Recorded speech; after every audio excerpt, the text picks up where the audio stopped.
Voici l'invité du journal sur Pyramide FM. La communauté internationale célèbre en ce jour 21 mars la Journée internationale des forêts, une célébration qui met en lumière le rôle et la place des couverts végétaux dans l'économie mondiale. Certes, le Togo a sa Journée nationale de l'arbre célébrée chaque 1er juin.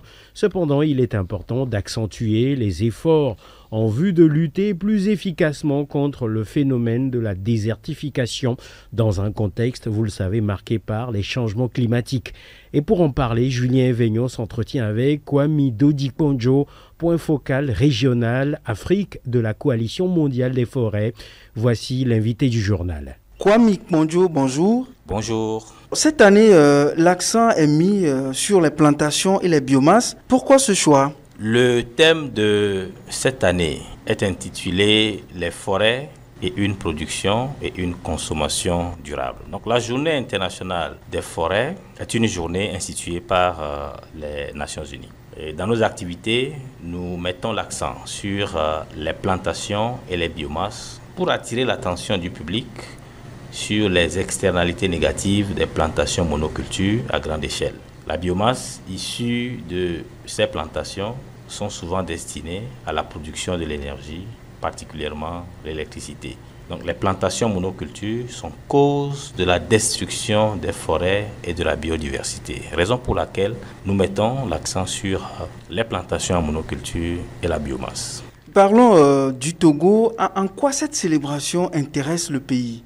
La Journée internationale des forêts sera sans doute une opportunité pour les responsables du pays de mettre un accent sur les activités en lien avec les forêts. La Coalition mondiale des forêts, Région Afrique, souhaiterait vivement que le Togo engage des efforts pour préserver les forêts naturelles. Et donc, l'intérêt du Togo, c'est de pouvoir préserver les forêts naturelles et d'amener les communautés riveraines à protéger au mieux ces forêts. Du fait des changements climatiques, on tend de plus en plus vers une désertification très poussée en Afrique. Quelle est la situation du Togo ? En matière de désertification, le Togo est tout autant concerné.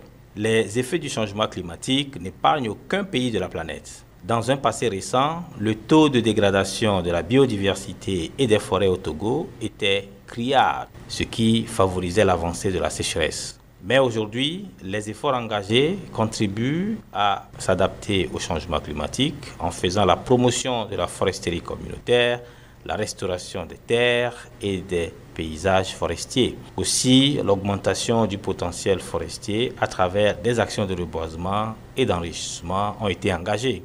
Donc, dans ces efforts, nous appelons les responsables à tenir compte des connaissances traditionnelles et autochtones de conservation et de gouvernance des forêts communautaires. Éviter donc de tomber dans le piège de monoculture en faisant la restauration des paysages forestiers. Et donc, le Togo doit forcément tenir compte des effets du changement climatique et s'adapter très rapidement pour que la végétation n'en souffre pas. Quels sont les impacts de ce phénomène, je veux parler de la désertification, sur l'économie togolaise ?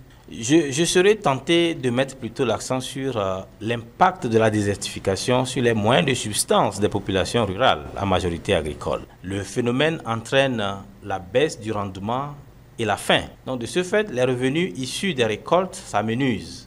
Aussi, la distribution des récoltes est-elle limitée. Et donc, les petites économies de nos agriculteurs disparaissent parce qu'il y a donc les changements climatiques et il y a aussi la sécheresse. Ces revenus-là qui permettent à ces agriculteurs de payer les scolarités des enfants, de payer de quoi manger, ils n'ont plus de ces revenus.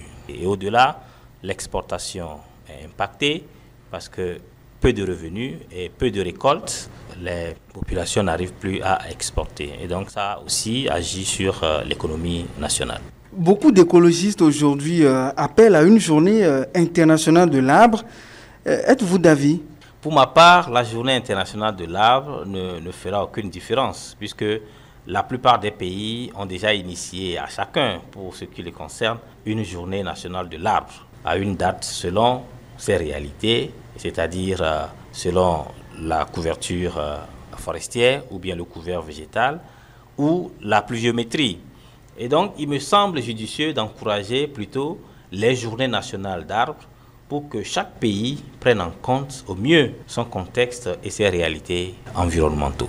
À marge donc de cette journée internationale des forêts, un message à l'endroit des populations et des premiers décideurs. Je voudrais appeler tous les acteurs intervenant dans les activités en lien avec les forêts à composer avec les populations et communautés riveraines pour prendre en compte les méthodes traditionnelles de conservation et de gouvernance des forêts et prévenir les conflits fonciers éventuels y afférents. Kwame Ikponjo, je vous remercie. Merci, Julien.